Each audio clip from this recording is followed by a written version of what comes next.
Bhestan police સ્ટેશનમાં નોંધાયેલ 4 ઘરફોડ ચોરી તેમજ એક વાહન ચોરીના ગુનાઓનો ભેદ ઉકેલી કુખ્યાત આરોપીને પકડી પાડતી ભેસ્તાન પોલીસ સુરત શહેર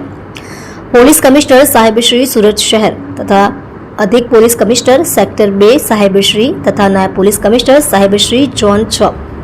તથા મદદનીશ પોલીસ કમિશનર સાહેબ શ્રી આઈ ડિવિઝન નાઓના માર્ગદર્શન હેઠળ police inspector Shri VL Patel તથા police inspector Shri VM Desai નાઓના ભેસ્તાન પોલીસ સ્ટેશન વિસ્તારમાં બનતા ઘરફોડ ચોરીના તેમજ વાહન ચોરીના બનાવો અટકાવવા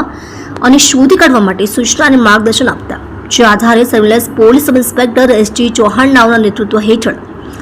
રાત્રિના સમયગાળા દરમિયાન ભેસ્તાન 3 રસ્તા ખાતે હેડ કોન્સ્ટેબલ દિગ્વિજયસિંહ અજીતસિંહ તથા હેડ કોન્સ્ટેબલ સુનિલભાઈ નાગરભાઈ તથા હેડ કોન્સ્ટેબલ ભરતભાઈ ભેમાભાઈ તથા પોલીસ કોન્સ્ટેબલ બ્રિજરાજસિંહ જગદીશસિંહ તથા પોલીસ કોન્સ્ટેબલ ધર્મેશ દાન જીતુદાન નાઓ વાહન ચેકિંગમાં હતા। તે દરમિયાન ભેસ્તાન આવાસ તરફના બ્રિજ ઉપરથી એક મોટરસાયકલ ઉપર 3 ઈસમો આવતા હોય જે પોલીસને જોઈ પોતાની મોટરસાયકલ છોડી ભાગવા છતાં પોલીસે કોર્ડન કરી એક ઈસમને પકડી પાડી તેનું નામઠામ પૂછતા પોતાનું નામ ગુરુદયાલસિંહ ઉર્ફે પિત્તલ દિલીપસિંહ બાવરી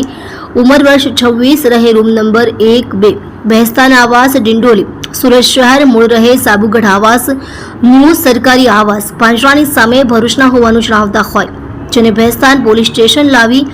યુક્તિ પ્રયુક્તિથી પૂછપરછ કરી તેને ભેસ્તાન પોલીસ સ્ટેશનના 4 ઘરફોડ ચોરી તેમજ એક વાહન ચોરીના ગુના ડિટેક્ટ કરી પ્રશંસનીય કામગીરી કરેલ છે। આપ જોઈ રહ્યા છો સોમવાર time news channel bureau report Surat.